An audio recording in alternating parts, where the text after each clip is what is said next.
This is Airline Manager 4. I'm going to do a walkthrough of the interface because I'm going to show you some features that you probably were not aware of. First of all, you have obviously the button to exit the game.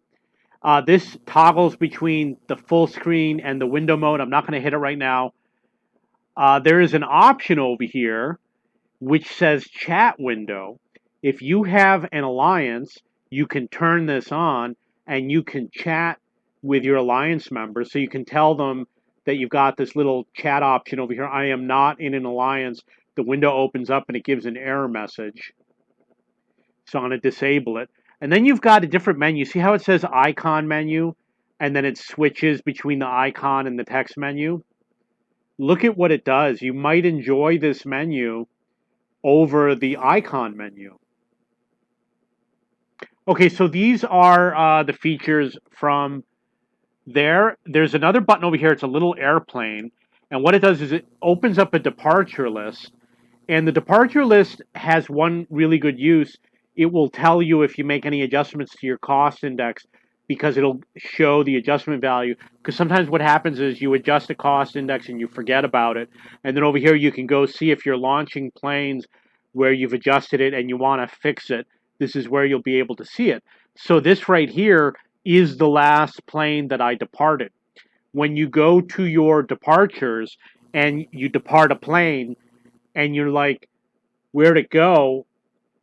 You don't know what happened to it. You actually can scroll down to the bottom and view it. Like, for example, we've got 16 departed, and I don't know which planes they were. You go over here and you can see it.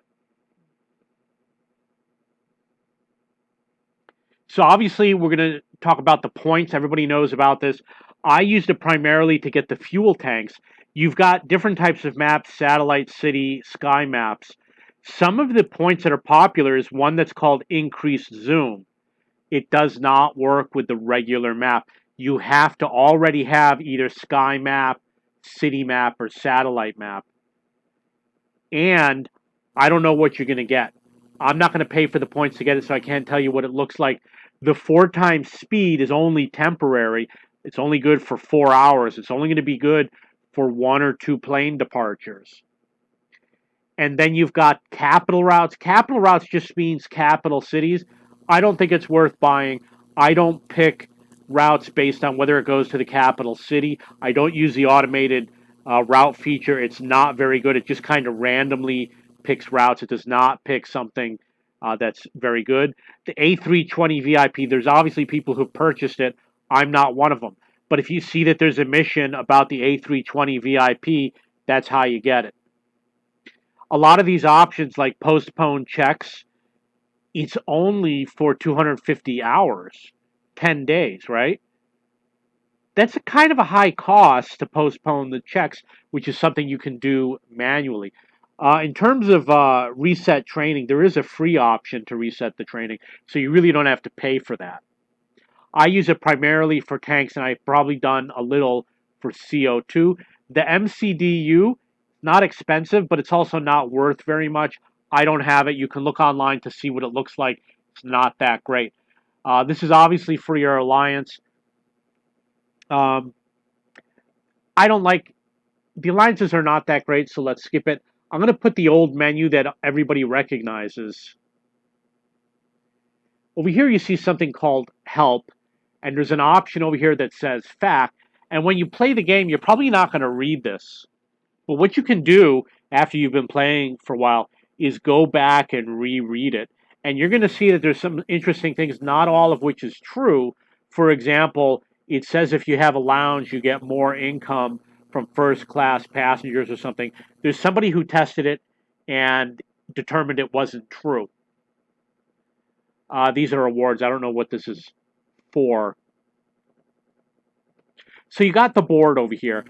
I'm going to warn you, avoid posting in the board. And the reason why is that if you have positive points, you get more free points. If you get a negative score, your loyalty score, if it goes negative, you get less of the free points. And what people do is they go downvote everybody.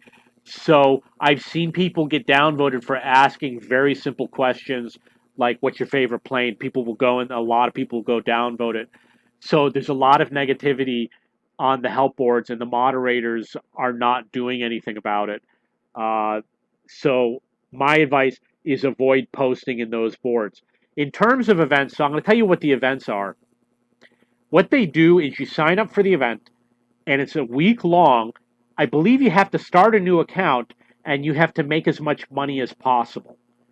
After 7 days, whoever's made the most amount of money or whoever has the highest stock value wins. You have to do it from a scratch account, which means everyone starts out the same. Something called a tournament. So that's a tournament. An event is something different. An event is going to be something like, well, between these two hubs or these two airports, there's going to be extra demand. But the problem is, you got your own planes on your own routes flying, and you got to pay for a new route. You know what I mean? You don't want to pay to create a new route to get a little bit of extra demand for a couple days. So the events are not that great. I like the idea, but they got to do a better job with the events to make it more appealing. Like 7 or 8 days, I wouldn't even do. I looked at this and you can go review it yourself. And I said I'm not going to change any of my routes. Was not worth participating in. But obviously, you have world events such as the Olympics, which has a lot of air travel before the Olympics and after the Olympics, and it's a 2 week event, and it makes sense that there would be higher demand. But the way they implemented it is not very good. You're probably not going to like it. If it's something you have to unlock for your staff through training, you're probably not going to care. In terms of bonuses, I did make a purchase. I'm going to tell you which one I did. It was called the student pack or something like that. It might have been $6, and it had like an airplane, maybe 2,000 of the gold, and maybe 100 million cash or something like that. I don't know if I paid for one of these $14 packs. I really don't remember. And the reason why is because I kind of learned how to make money in the game. My advice is don't spend any money on the game unless you've played for a couple of weeks, because you can go bankrupt. If you get to zero, you're bankrupt. And there's no leniency. I don't think there's any loans.